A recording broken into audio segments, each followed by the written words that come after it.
नमस्कार, EDUSAT lecture में आप सबका स्वागत है। मित्रों, आज हम लोग बात करने जा रहे हैं आधुनिक कालीन हिंदी के ऊपर।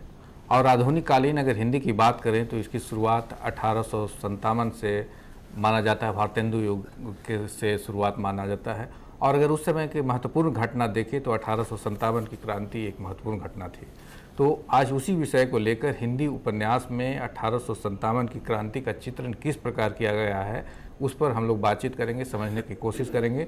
और इस पर चर्चा के लिए स्टूडियो में हैं डॉक्टर प्रेम सिंह। आप जाने माने साहित्यकार हैं और दिल्ली विश्वविद्यालय में हिंदी पढ़ाते हैं और भारतीय उच्च अध्ययन संस्थान शिमला के पूर्व फेलो हैं।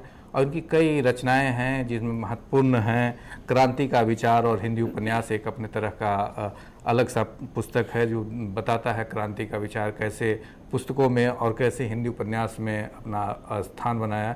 और दूसरी पुस्तक है अगेय चिंतन और साहित्य, और एक और पुस्तक है निर्मल वर्मा सृजन एवं चिंतन। इसके अलावा कई और पुस्तकों के रचयिता हैं। तो मैं समझता हूँ इनका ज्ञान और अनुभव, खास करके जो क्रांति का जो पहलू है उस पर एक अपनी अलग पहचान है, तो उसको आज हम लोग को बताएंगे और हम लोग समझने की कोशिश करेंगे। इस उम्मीद के साथ डॉक्टर प्रेम सिंह जी को आमंत्रित करता हूँ कि वे अपना वार्ता शुरू करें। वेलकम। हाँ, शुक्रिया अमरेंद्र जी। ये आज का विषय बहुत महत्वपूर्ण माना जाता है। जैसा कि अमरेंद्र जी ने कहा है कि 1857 की क्रांति से आधुनिक हिंदी साहित्य की शुरुआत होती है, लेकिन एक बड़ी विडंबना भी देखने को मिलती है कि 1857 की क्रांति का जिक्र पूरे भारतेंदु युगीन साहित्य में नहीं मिलता है। इसके कई कारण हो सकते हैं, उन पर हम जब ये श्रृंखला संपूर्ण होगी चर्चा करेंगे। लेकिन अभी इतनी बात कहना चाहते हैं कि भारतेंदु युग से गद्य विधाओं की शुरुआत होती है। हिंदी उपन्यास की शुरुआत भी भारतेंदु युग से होती है। उपन्यास विधा के बारे में ये माना जाता है कि जो समकालीन यथार्थ है किसी समाज का, सामाजिक यथार्थ, राजनीतिक यथार्थ, सांस्कृतिक यथार्थ, धार्मिक यथार्थ इत्यादि, उसका चित्रण उपन्यास में होता है। यानी यह उसकी एक तरह से विधागत अनिवार्यता मानी जाती है। बल्कि उपन्यास को यथार्थवाद की कला कहा जाता है। लेकिन उपन्यास में भी 1857 की क्रांति का कोई उल्लेख नहीं मिलता है। पूरा जो प्रेमचंद पूर्व उपन्यास है उसमें कहीं भी इस घटना को लेकर के किसी खास प्रसंग के माध्यम से, किसी विशेष पात्र के माध्यम से,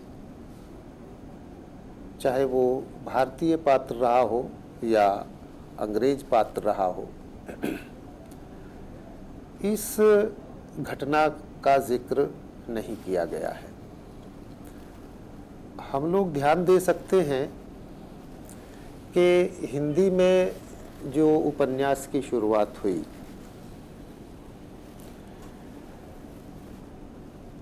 उसके लेखक दिल्ली या उसके आसपास के रहने वाले थे।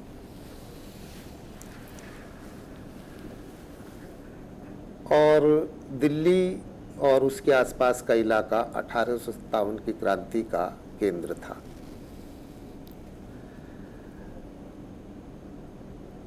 जो पहला छोटा सा एक उपन्यास आता है, लघु उपन्यास कह लीजिए उसे, 1870 में देवरानी जेठानी की कहानी। इसके लेखक गौरी दत्त मेरठ के रहने वाले थे।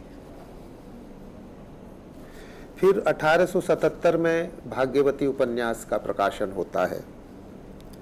इसके लेखक पंडित श्रद्धाराम फिल्लौरी पंजाब के रहने वाले थे।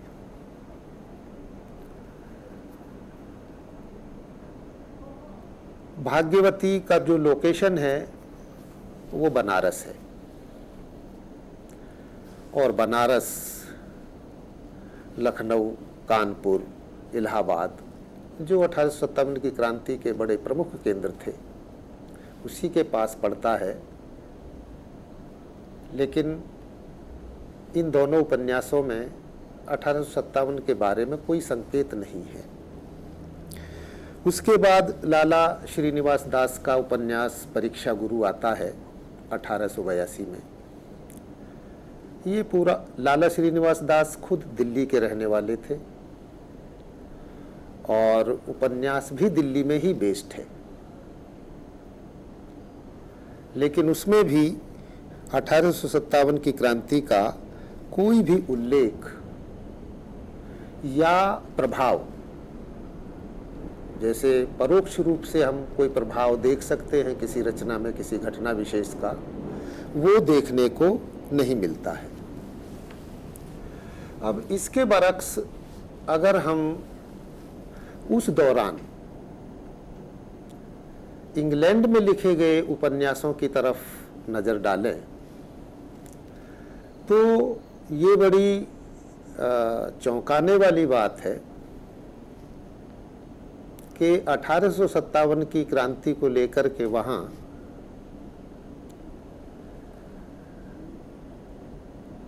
करीब 70 उपन्यास लिखे गए हैं,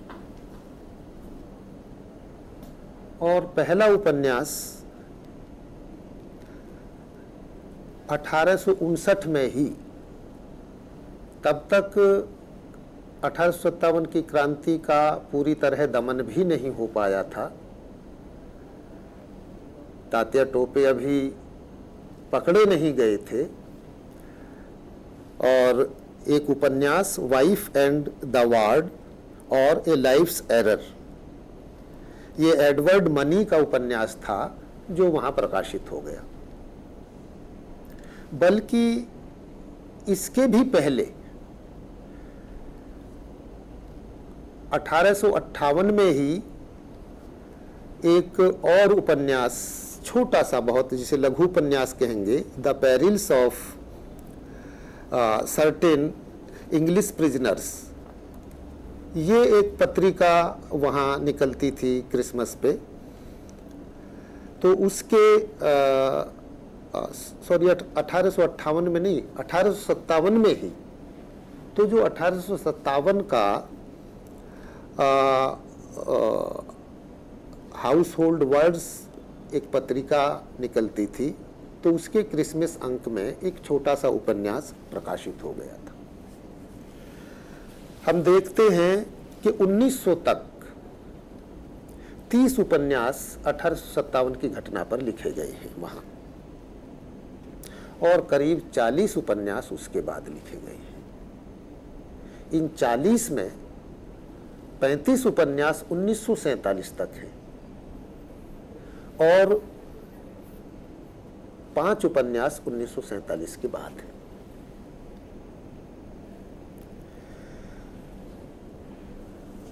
इससे हम लोग ये समझ सकते हैं कि ये कितनी बड़ी घटना थी, जिसे लेकर के अंग्रेजी में इतने सारे उपन्यास लिखे गए।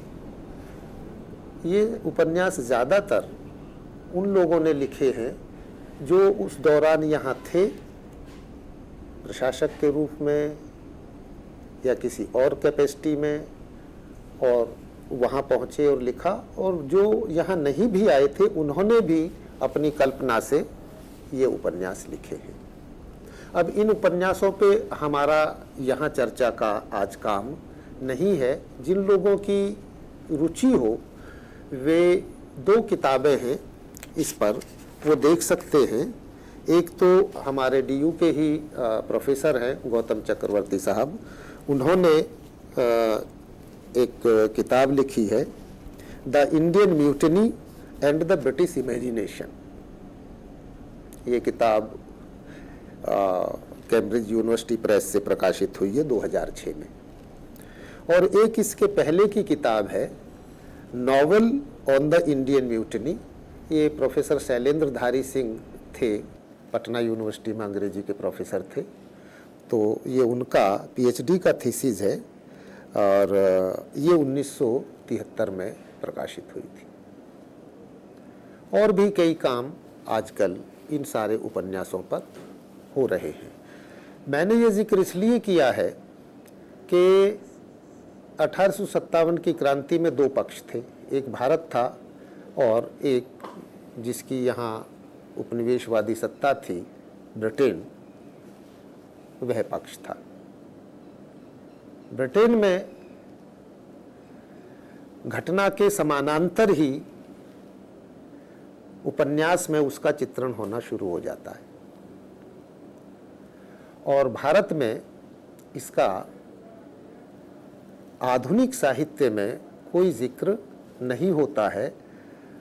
तो ये जो हम लोग धारणा बना करके चलते हैं कि 1857 से आधुनिक हिंदी साहित्य की शुरुआत हुई, तो इस पर थोड़े से पुनर्विचार की ज़रूरत पड़ती है, जिस पर हम यहाँ विचार नहीं करने जा रहे हैं।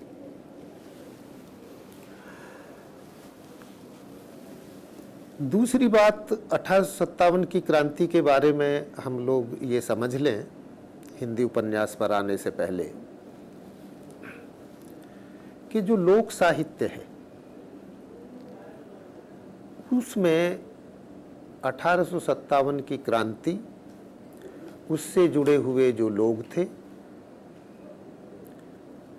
नाना साहेब, झांसी की रानी लक्ष्मीबाई, तात्या टोपे,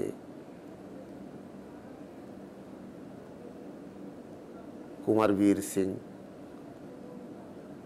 और भी छोटे छोटे बहुत सारे लोग थे, या सेना के जो लोग उसमें जुटे, मंगल पांडे, टीकम खां, या नाना साहब के जो मंत्री थे अजीमुल्ला खां, इन सभी को लेकर के विपुल लोक साहित्य लिखा गया है। तो इस पर भी थोड़ा सा गौर करने की ज़रूरत है कि जो हमारा शिष्ट साहित्य है उसमें 1857 नहीं आ रहा है और जो हमारा लोक साहित्य है उसमें 1857 बहुत तेज़ी से आ रहा है, बहुत प्रभुत मात्रा में वो आ रहा है। बल्कि ये भी देखने की ज़रूरत है और अब लोग इस तरफ काम कर भी रहे हैं। 1857 की क्रांति के बाद हम लोग जानते हैं कि भारत का शासन ईस्ट इंडिया कंपनी के हाथ से लेकर के सीधे ब्रिटेन की संसद के हाथ में दिया गया। एक इंडियन काउंसिल की नियुक्ति हुई, उसके बाद फिर एक भारतीय मामलों के सचिव की नियुक्ति होती है और इस काम को करने के लिए महारानी विक्टोरिया खुद भारत आती है 1858 में, और उनका एक जो डिक्लेरेशन था, घोषणा पत्र था, वो यहाँ पढ़ा जाता है। महारानी विक्टोरिया की प्रशस्ति में भारतेंदु मंडल के लगभग सभी कवियों ने बहुत सी कविताएं लिखी हैं, उनका स्वागत किया है। तो ये थोड़ा सा इस कंट्रास्ट को देखने की ज़रूरत है कि 1857 के जिन लड़ाकों या वीरों की प्रशस्ति में लोक साहित्य लिखा जा रहा है, शिष्ट साहित्य में महारानी विक्टोरिया की प्रशस्ति लिखी जा रही है। भारतेंदु के पूरे साहित्य में एक पंक्ति 1857 के बारे में मिलती है। कठिन सिपाही द्रोह अनल जल बल नासी, ताब है सिर न उठाए सकत कहूँ भारतवासी। के जो सिपाही विद्रोह हुआ उसे जिस तरह से उसका दमन किया अंग्रेज़ों ने, उस डर से अब भारतवासी अपना सिर नहीं उठा पाते हैं। बस इतना जिक्र है। प्रताप नारायण मिश्र ने अपने पत्रिका के एक संपादकीय में थोड़ा विडंबनात्मक चित्रण किया है, 1857 के बारे में कहा है, और उसमें ये बताने की कोशिश की है कि वो एक गलती थी, वो नहीं होना चाहिए था, और अब जो अंग्रेजी राज है वो ठीक है और उसकी सेवा हम लोगों को करनी चाहिए। तो दोनों ही बातें हैं, एक प्रशस्ति का भाव भी है और डर का भाव भी है। शासन का एक जो डर होता है वो दोनों उसमें मिलते हैं, और शायद यही कारण बनता है कि यहाँ साहित्य में और उपन्यास में भी 1857 को लेकर के कोई रचना सामने नहीं आती है। पहली रचना 1930 में, यानी करीब 75-80 साल बाद आती है ऋषभ चरण जैन का उपन्यास गदर।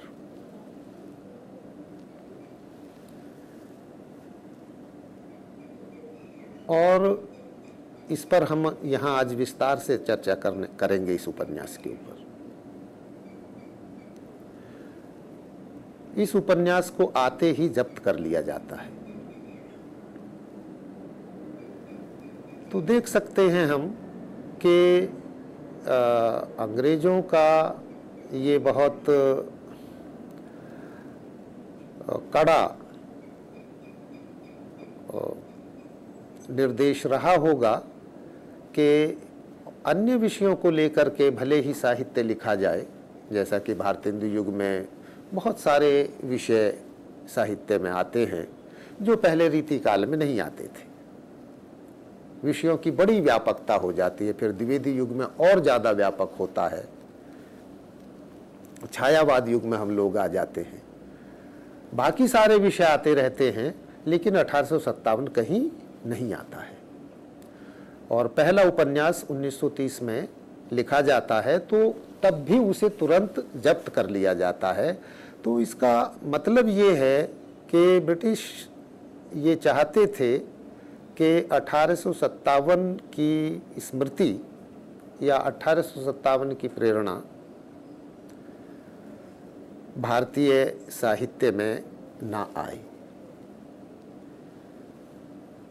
क्योंकि 1857 का जो इतिहास लिखा गया आज तक वो लिखा जाता है, तो उस क्रम में 1909 में सावरकर की किताब भी आ गई थी, भारत का पहला स्वतंत्रता आंदोलन,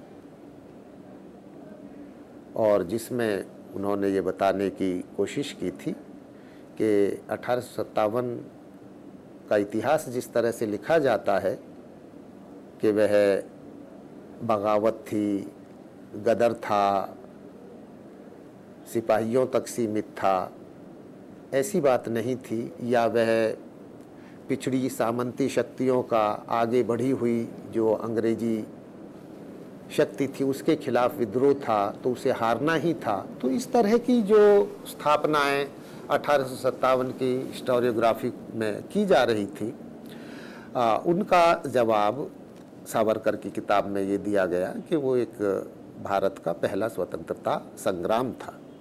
इसी बात को आगे चल के रामविलास शर्मा जी ने जब 100 साल हुए 1857 की क्रांति के 1957 में, तो 1857 की राज्य क्रांति करके एक किताब लिखी।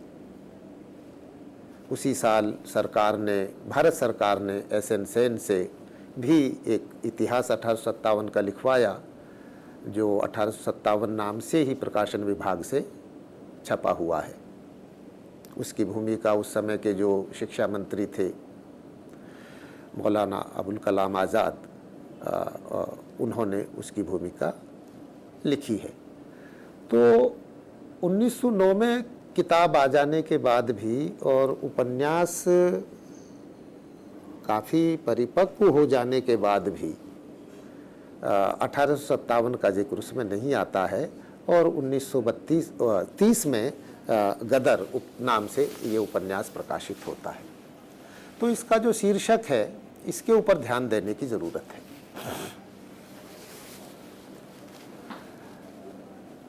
गदर शब्द का इस्तेमाल अंग्रेजों ने डेरोगेटरी सेंस में किया था कि ये सिपाहियों की हिमाकत थी कि जिस सत्ता ने उन्हें अपने साथ रखा हुआ था उसी के खिलाफ उन्होंने बगावत की। लेकिन 1930 आते आते, बल्कि उसके पहले ही गदर शब्द एक रेस्पेक्टेबल, एक सम्मान सूचक शब्द जो है वो बन गया था। हम लोग जानते हैं कि 1913 में उत्तरी अमेरिका में, यहाँ भारत से गए, खासकर पंजाब से गए हुए कुछ लोगों ने गदर नाम से पार्टी ही स्थापित की थी। और जब पहला विश्व युद्ध शुरू हुआ 1914 में, तो उन्होंने वहाँ से चल कर के यहाँ भारत में आकर के सशस्त्र क्रांति करने का एक योजना बनाई थी, जो योजना फेल हुई और वो लोग पकड़े गए। हम लोग गदर पार्टी की स्थापना का शताब्दी वर्ष मना रहे हैं। इधर कई तरह के कार्यक्रम उसे लेकर के हो रहे हैं। तो गदर शब्द जो है वह भारत की आज़ादी चाहने वाले समूहों में, लोगों में एक आदर सूचक शब्द बन गया था। और गदर, जिसके लेखक दिल्ली के ही रहने वाले ऋषभ चरण जैन थे, उन्होंने अपने उपन्यास का नाम गदर इसी अर्थ में रखा था। अब हम इस पृष्ठभूमि के साथ जो उपन्यास 1857 की क्रांति पर लिखे गए हैं उन पर चर्चा शुरू कर सकते हैं।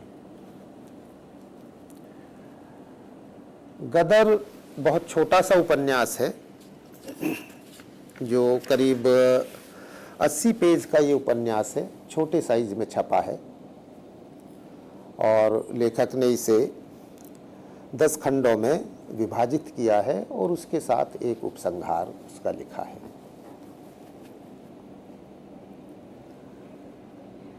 जाहिर है 1857 की क्रांति एक ऐतिहासिक घटना है। गदर एक साहित्यिक रचना है, तो हम इसे ऐतिहासिक उपन्यास की कोटि में रख सकते हैं, जिसमें लेखक को ऐतिहासिक घटना, उसके पात्रों को, उसके विविध प्रसंगों को लेकर के अपनी कल्पना करने की भी स्वतंत्रता रहती है। तो इस मायने में ये उपन्यास ऐतिहासिक उपन्यास है और लेखक ने अपनी कल्पना का सहारा भी इसमें लिया है। ये ब्रिटिश हुकूमत के दौरान ही लिखा गया उपन्यास है, तो जाहिर है कि लेखक को उपन्यास लिखते वक्त काफ़ी सजग रहना पड़ा। बहुत सावधानी से उसने ये उपन्यास लिखा है। 1930 तक लेखक के सामने 1857 की क्रांति से जुड़ी हुई जो धारणाएं थीं, वे सारी उसके सामने थीं।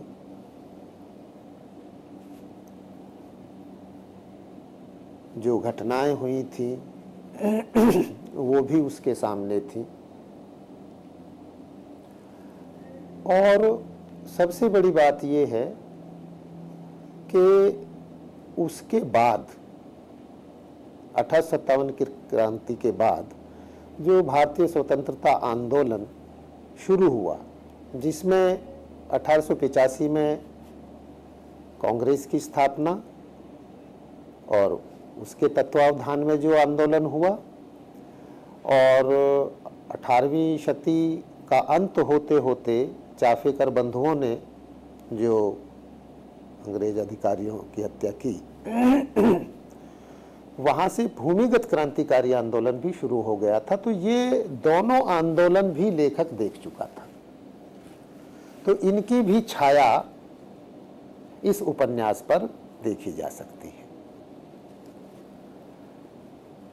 ये उपन्यास लेखक ने कानपुर की घटनाओं को आधार बना करके लिखा है।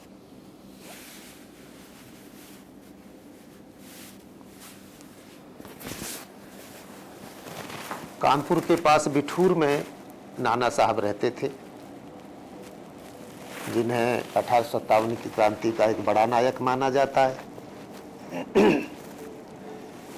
वे पेशवा धुंधुराव के नाती थे और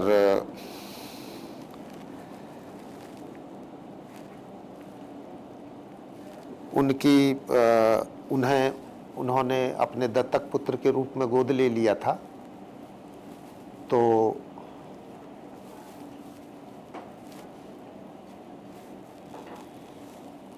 उनके नाना की मृत्यु के बाद उनकी पेंशन अंग्रेजों ने बंद कर दी थी। लेकिन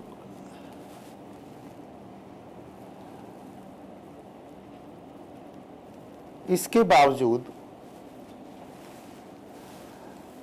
नाना साहब को इस उपन्यास में अंग्रेजों का पूरी तरह से वफादार और प्रशंसक बताया गया है।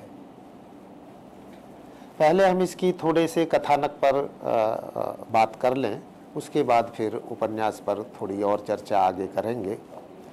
इस उपन्यास में अजीमुल्ला खां, जो नाना साहब का मंत्री है, जिसे नाना साहब अपनी पेंशन के लिए जो उन्होंने अर्जी लगाई थी ब्रिटिश पार्लियामेंट में, उसकी पैरवी के लिए वहाँ भेजते हैं।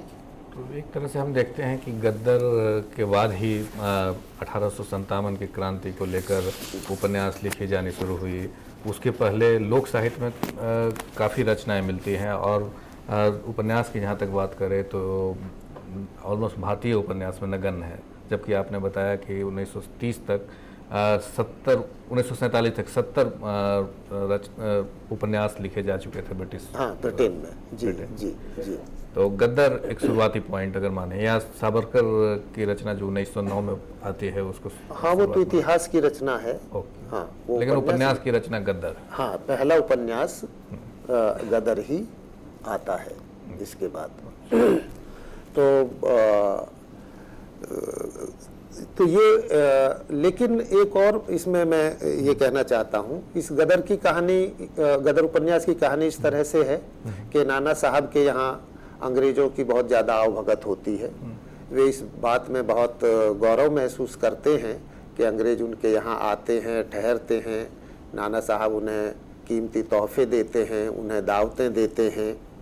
और कहीं से भी ऐसा लेखक ने नाना साहब के चरित्र में नहीं दिखाया है, जैसा कि हम 1857 की क्रांति के इतिहास में देखते हैं कि उन्हें 1857 की क्रांति से कोई उनका संबंध है।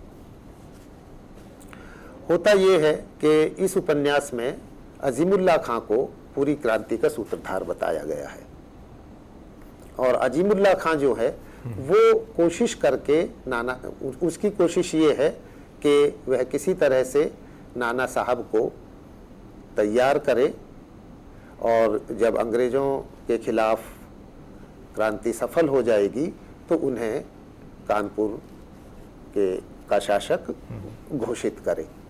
तो इसी का ताना बाना पूरे इस उपन्यास में बुना गया है। 10 मई को मेरठ में सिपाहियों का विद्रोह होता है, और वो दिल्ली की तरफ कूच करते हैं। इस उपन्यास में ऐसा बताया गया है कि किन्हीं कारणों से,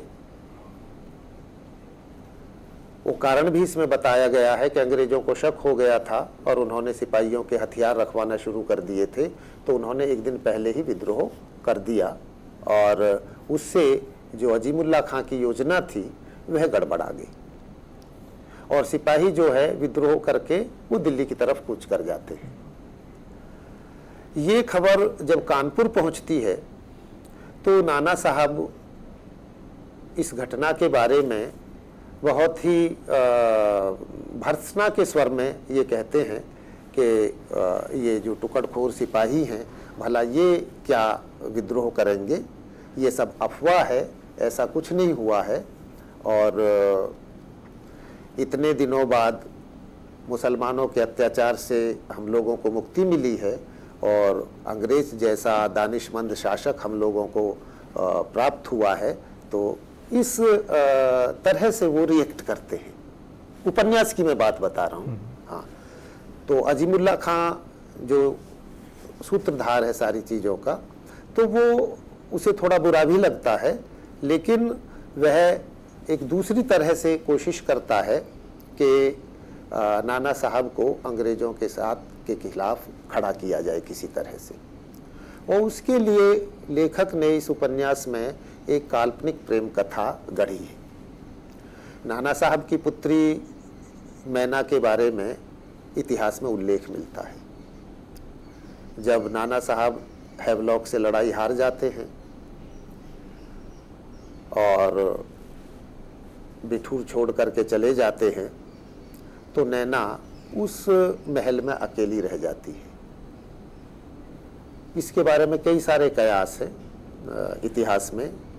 कोई कहता है कि वो जब अंग्रेजों की सेना ने उस महल को तबाह किया तो वो उसी में ही दफन हो गई। कोई कहता है कि वो चिता जला करके वो दफन हो गई, वो एक अलग बात है। लेकिन मैना का जिक्र इतिहास में मिलता है। लेखक ने अजीमुल्ला खां और मैना के बीच में प्रेम दिखाया है। अजीमुल्ला खां मैना को इस बात के लिए तैयार करता है कि जो अंग्रेज नाना साहब के यहाँ दावत के लिए आए हुए थे, उनमें एक चार्ल्स नाम का युवक है, तो मैना उसके साथ फ्लर्ट करती है और फिर जाकर के नाना साहब से शिकायत कर देती है कि चार्ल्स ने मेरे साथ बदसलूकी की है। नाना साहब को बहुत गुस्सा आता है और वे ह्यू व्हीलर जो वहाँ का इंचार्ज था, वो भी एक ऐतिहासिक पात्र है, उससे कहता है कि वो चार्ल्स को सजा दे। चार्ल्स को व्हीलर जो है कोई सजा देने के बजाय भेज देता है इलाहाबाद। इलाहाबाद में उसे भेज देते हैं। तो ये बात जब नाना साहब को पता लगती है तो व्हीलर से वो पूछते हैं कि मैंने अपने बहुत ही प्रिय रामचंद्र राव, उनके एक रिश्तेदार हैं, एक युवक है, कि उसके खिलाफ एक अंग्रेज युवती की झूठी शिकायत पर उसे मैंने जेल की सज़ा दी है और आपने उसे इलाहाबाद भेज दिया है। तो व्हीलर कहते हैं कि नहीं, मैना ही बदचलन है। यहाँ से नाना साहब का अंग्रेजों के खिलाफ जो गुस्सा है वो फूटता है और वो अंग्रेजों के खिलाफ हो जाते हैं। और फिर वो ये कहते हैं कि इन्होंने विद्रोह का दमन करने के लिए जिस तरह से अमानुषिक कार्य किए हैं, तो मैं अब इन्हें छोड़ूंगा नहीं, और वो फिर अंग्रेजों के खिलाफ हो जाते हैं। तो ये एक काल्पनिक कथा से नाना साहब को अंग्रेजों के खिलाफ होते हुए इस उपन्यास में लेखक ने दिखाया है। दूसरा, 1857 की जो दो सबसे विवादास्पद घटनाएं हैं, उनका जिक्र इस उपन्यास में है। चूंकि उपन्यास कानपुर में बेस्ड है, तो वो दोनों घटनाएं कानपुर में ही हुई थी। एक सत्ती चौरा की घटना और एक बीबी घर की घटना। नाना साहब जब अंग्रेजों के खिलाफ हो जाते हैं तो जो कानपुर में अंग्रेज होते हैं उन सबको एक संधि के तहत इलाहाबाद भेजने की बात तय होती है। नाना साहब की तरफ से नावों का इंतजाम किया जाता है सत्ती चौरा पर। वहां सारे जो अंग्रेज पुरुष, स्त्रियां और बच्चे उन नावों में बिठा दिए जाते हैं। ये इतिहास में भी मिलता है और इस उपन्यास में भी लेखक ने इसका जिक्र किया है। जब नाव चलने को तैयार होती है तो कहीं से गोली चल जाती है और जो नाना साहब के सिपाही थे वे गोलियों से उन नावों में बैठे हुए अंग्रेज स्त्री पुरुषों पर हमला कर देते हैं। बहुत सारे लोग उसमें मारे जाते हैं। तो एक तो इस घटना का इसमें जिक्र है, जिसके बारे में उपन्यासकार का मानना यह है कि नाना साहब के सिपाहियों ने पहले गोली नहीं चलाई थी, अंग्रेजों ने पहले गोली चलाई थी और इस वजह से ये कांड हुआ। दूसरा बीबी घर की घटना है जो 1857 के बारे में बहुत वो मानी जाती है भारतीयों को लेकर के अंग्रेज ये कहते हैं कि भाई वो जो विद्रोही सिपाही थे उनका बहुत ही जघन्य अमानुषिक कांड था। सत्ती चौरा में जो महिलाएं और बच्चे बचते हैं उन्हें बीबी घर एक जगह थी कानपुर में, वहां जाकर के रख दिया जाता है और वहां उनका कत्ल हो जाता है।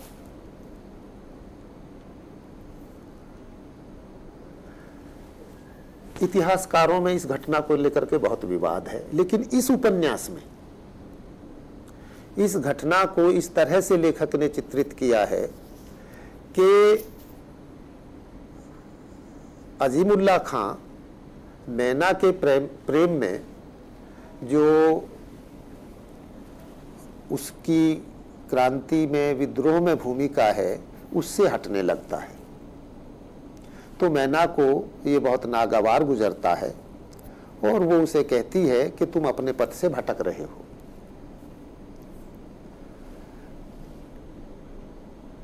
अजीमुल्लाह खां फिर भी इंसिस्ट करता है तो मैना आत्महत्या कर लेती है और मैना की आत्महत्या की खबर सुनकर के जो अजीमुल्लाह खां है वो पागल जैसा हो जाता है और ये आदेश देता है कि बीवी घर में जितने अंग्रेज कैद हैं उन्हें ख़त्म कर दिया जाए। अब यहाँ भी वो कल्पना की बात से ही इस चीज़ को कहने की कोशिश मतलब करता है कि चूँकि उस घटना के बारे में अंग्रेज़ों ने ये लिखा है कि जब बीवी घर में कैद अंग्रेज़ों को कत्ल करने के लिए सिपाहियों को आदेश दिया गया तो सिपाहियों ने मना कर दिया कि हम नहीं मारेंगे। और जब तो उसके लिए फिर वहाँ से शहर से मेहतरों को बुलाया गया, यानी कसाईयों को बुलाया गया एक तरह से, और उनसे उनकी हत्या करवाएगी, ऐसा मतलब वो करते हैं। रामविलास शर्मा ने इस बात का खंडन किया है। रामविलास शर्मा कहते हैं कि ये बिल्कुल गलत इंटरप्रिटेशन है कि सिपाहियों ने या शहर से किसी ने बुला करके उस बीवी घर में जो कैद लोग थे उनकी हत्या करवाई गई हो। तो खैर ये दोनों ही विवादास्पद बिंदु हैं जिन्हें लेकर के लेखक ने इस उपन्यास में कल्पना से उसे सुलझाने की कोशिश की है।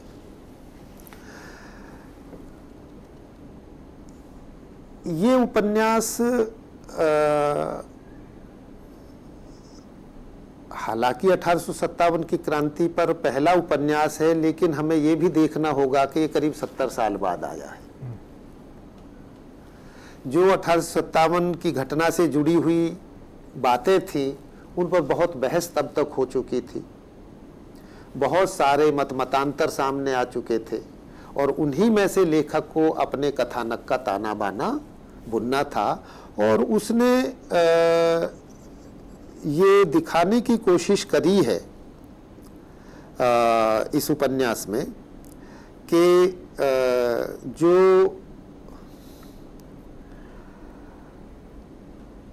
इस क्रांति के, झांसी की रानी का तो इसमें डायरेक्ट कोई जिक्र है नहीं, तात्या टोपे का जिक्र है, नाना साहब का जिक्र है, तो उन्होंने यही दिखाने की कोशिश करी है कि इस उपन्यास से अंग्रेज नाराज न हो।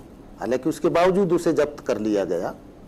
और दूसरी बात यह है कि इस बीच जो सारा घटनाक्रम चला, भारतीय स्वतंत्रता आंदोलन का, अनुशीलन समितियां बनी, भूमिगत क्रांतिकारी आंदोलन चला, सत्याग्रह का आंदोलन चला, उन सब का की छाया भी इस उपन्यास में देखने को मिलती है। क्योंकि इसमें जैसे हम लोग 1857 की क्रांति के बारे में ये सुनते हैं कि अंग्रेजों ने जो नए कारतूस लागू किए सैनिकों के लिए, उसमें गाय और सुअर की चर्बी लगी हुई थी जिसे मुंह से खोलना पड़ता था। ये एक ऐसी धारणा उसमें मिलती है। इसमें विद्रोह की शुरुआत के लिए लेखक ने ये बताया है कि पूरे देश में कई समितियां युवकों की कायम की गई और उन्होंने ये फैसला किया कि हम लोग सेना के अंदर घुस करके सेना को विद्रोह के लिए तैयार करेंगे और फिर अंग्रेजों को यहाँ से सशस्त्र क्रांति करके यहाँ से बाहर करेंगे। और उसी में लेखक ये भी बताता है कि जो कारतूस में गाय और सुअर की चर्बी वाली बात है, वो भी इस गुप्त समिति के युवकों ने ही उसमें सेना में जाकर के फैलाई थी, उस तरह से करके। तो हम देख सकते हैं कि ये सारी समितियां, इस तरह से युवकों का स्वतंत्रता आंदोलन से जुड़ना, ये सारी बाद की घटनाएं हैं जिनका लेखक के इस उपन्यास पर आकर के जो है असर पड़ता है सारा। लेकिन एक तरह से हम कह सकते हैं कि लेखक ने पूरे स्वतंत्रता आंदोलन से भी कुछ संकेत लेकर के इस उपन्यास को लिखने की कोशिश की है। उपन्यास के अंत में लेखक ने ये दिखाया है कि जैसा कि जो लोकप्रिय जो लोक में जो एक विश्वास मिलता है कि जब अंग्रेजों ने कानपुर को दोबारा से जीत लिया तो बीबी घर जहाँ कत्ल हुआ था, उस खून को कानपुर के लोगों को बुला करके, खासकर ब्राह्मणों को बुला करके उन्हें जीभ से उसे साफ करवाया था। तो इस घटना का जिक्र भी लेखक ने चर्चा करेंगे। पहले एक पश्चिम बंगाल से दर्शक हैं, उनका सवाल लेते हैं। जी नमस्कार, सवाल पूछिए।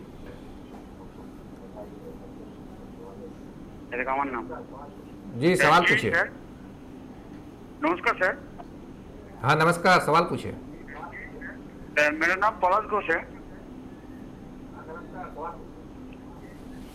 पहले अपना टीवी का वॉल्यूम कम कर लें, उसके बाद सवाल पूछें ताकि आपकी आवाज साफ साफ यहाँ सुनाई पड़ सके।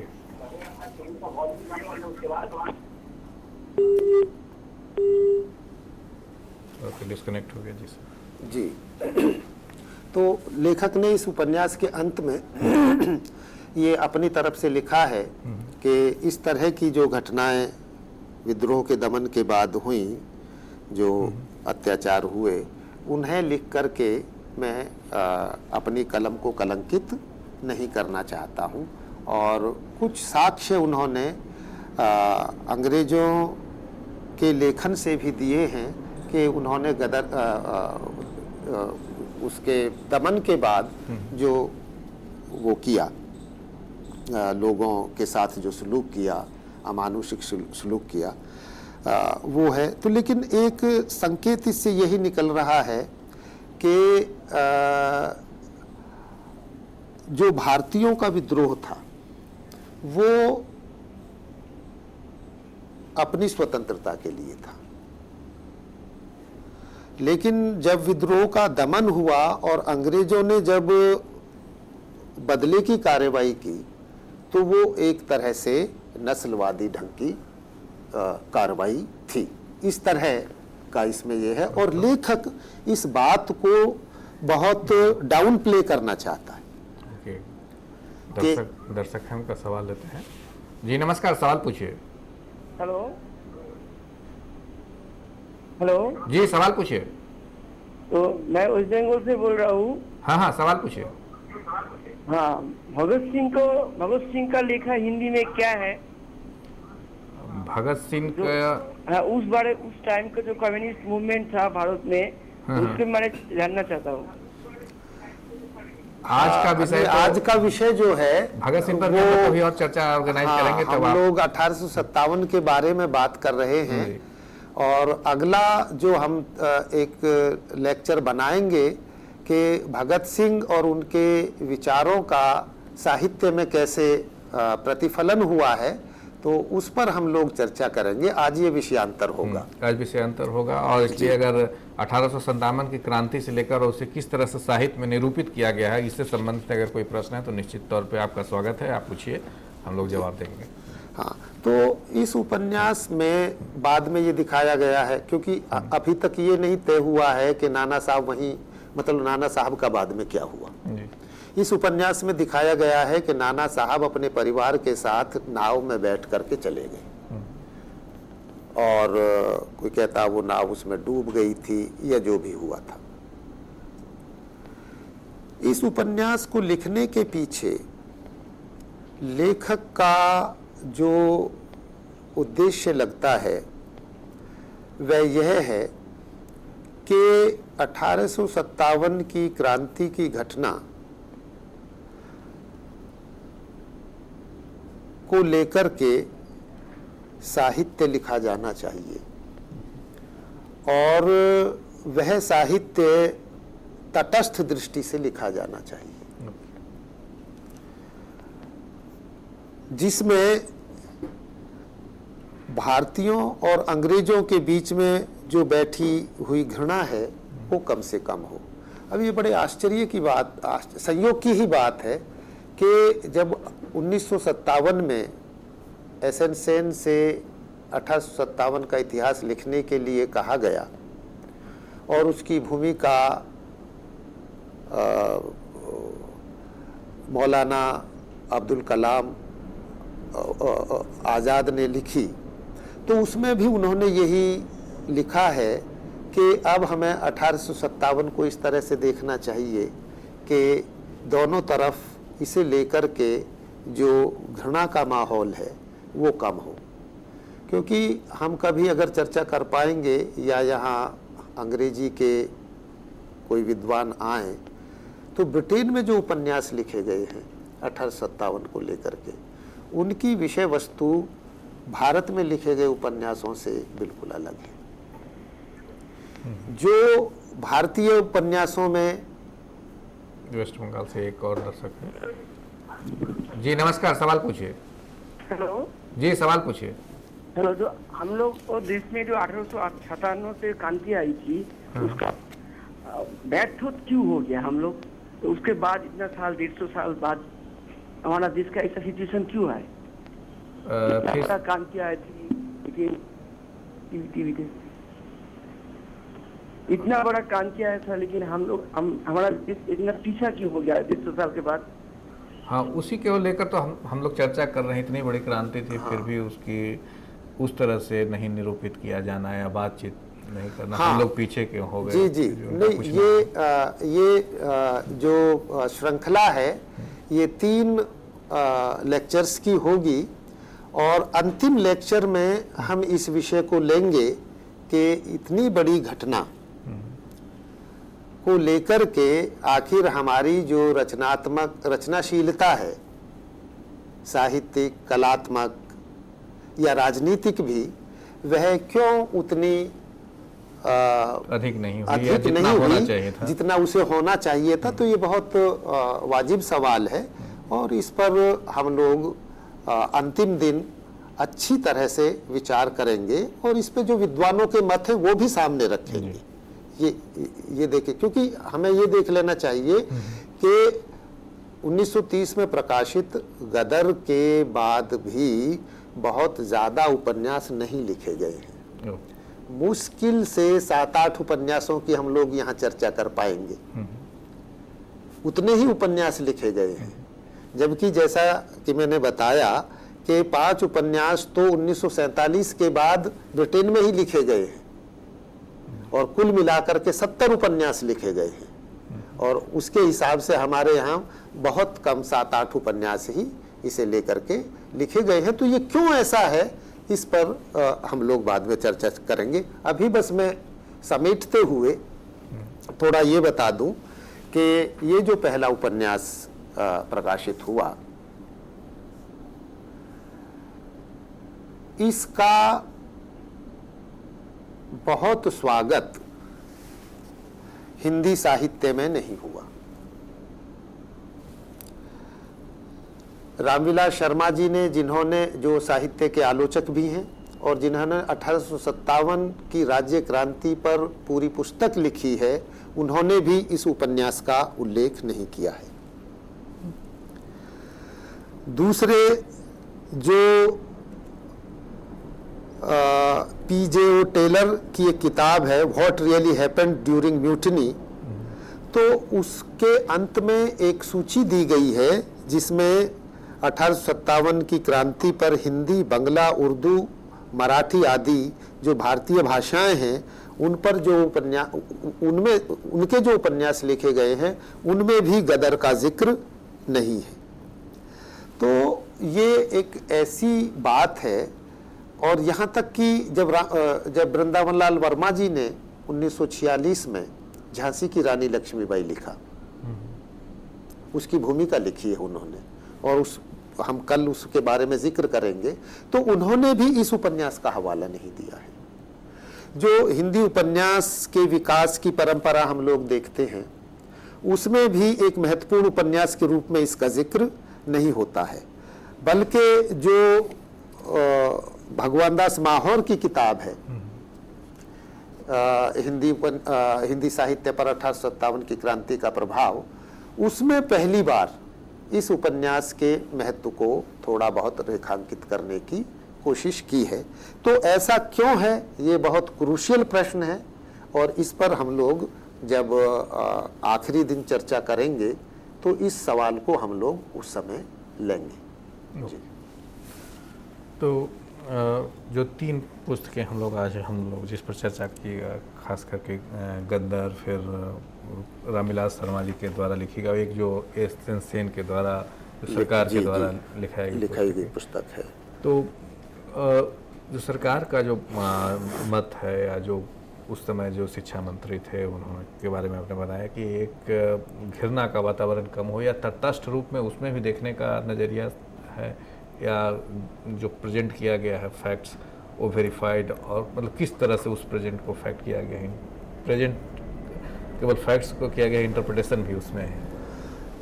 देखिए जो विथ इंटरप्रिटेशन और ओनली फैक्ट्स, जो एस.एन. सेन, सुरेंद्रनाथ सेन जो हैं वो तो एक तरह से जिसे कहते हैं कि हिस्टोरियोग्राफी के आदमी हैं, इतिहास के विद्वान हैं। उन्होंने अपने ढंग से वो पुस्तक लिखी है और शिक्षा मंत्री ने भूमिका में उनसे यही आग्रह किया है कि वो तटस्थ और वस्तुनिष्ठ इतिहास लिखें इसका, तटस्थ और वस्तुनिष्ठ, कि ना भारतीयों के पक्ष में वो झुकाव दिखाएं ना ही ब्रिटिश के पक्ष में वो झुकाव दिखाएं। जो यथा तथ्य चीज़ें हैं वो उस तरह से उसे लिखें। लेकिन 1857 की पूरी हिस्टोरियोग्राफी को लेकर के एक दिक्कत तो देखने को मिलती है। जो कॉलोनियल हिस्ट्री है उसे लेकर के, या जो मार्क्सिस्ट हिस्टोरियंस का पॉइंट ऑफ व्यू है, या इवन नेशनलिस्ट हिस्टोरियंस का पॉइंट ऑफ व्यू है, एक मामले में सब लोग सहमत नजर आते हैं कि अंग्रेजों के खिलाफ ये विद्रोह नहीं होना चाहिए था। ठीक है ना। तो सेन साहब की किताब में भी यही दिखाने की कोशिश की है कि जो घटना हुई और उस घटना को जिन लोगों ने अंजाम दिया और उस घटना के दौरान जो कुछ हुआ वह जो ब्रिटिश के आने से एक प्रगति की, ज्ञान विज्ञान की जो शुरुआत समाज में देश में हो रही थी उससे बाधा पहुंचती। तो यानी फ्रीडम के मूल्य को, स्वतंत्रता के मूल्य को प्रगति और ज्ञान विज्ञान की उपलब्धि के नीचे रखा गया है।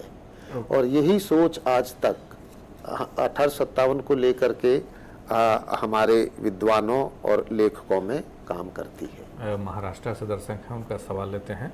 जी नमस्कार, सवाल पूछिए। हाँ यस सर, जब सर गदर पार्टी बताती है, अभी आपने बताया जी कि गदर बताती है कि जब नाना साहेब कानपुर से निकले वापसी के लिए अपने परिवार के साथ, तो सर गदर ये बताती है कि वो जहाज, मतलब सर आप बताए कि वो जहाज में जाके डूब गए थे आगे। तो ये गदर खाली बताती है कि और जो बाकी जो बाहर के लिखे गए साहित्य है वो भी बताते हैं? तो इनका मुख्य सवाल यह है कि जो नदी में डूबने की घटना के बारे में बताते हैं, केवल गदर उपन्यास ही इस बात की चर्चा करती है या अन्य उपन्यासों में भी इस बात की चर्चा है? नहीं, गदर उपन्यास में तो डूबने की चर्चा नहीं की है, बस जाते हुए उस कश्ती को दिखाया गया है, उसमें एक दिया जल रहा है और फिर वो ओझल हो जाता है। हाँ, लेकिन इस तरह दूसरे उपन्यासों में चर्चा हुई है। उपन्यासों में तो और में नाना साहब को केंद्र में नहीं रखा गया, ये एक ही उपन्यास है जिसमें नाना साहब को केंद्र में रखा गया है। लेकिन इतिहास में ऐसा माना जाता है कि वो नदी में गए थे और नदी में डूब करके उनकी मतलब ऐतिहासिक वर्णन है, न कि यह उपन्यास में। तो मित्रों, इन्हीं शब्दों के साथ आज के व्याख्यान को यहीं विराम देते हैं। कल फिर हम लोग चर्चा इस विषय पर करेंगे इसी समय। आप सबको धन्यवाद। आपकी ओर से डॉक्टर प्रेम सिंह साहब को भी बहुत बहुत धन्यवाद, जिन्होंने काफ़ी सरल भाषा में 1857 की क्रांति को कैसे उपन्यास में निरूपित किया गया है उसको हम लोगों के सामने रखने की कोशिश की। Thank you very much.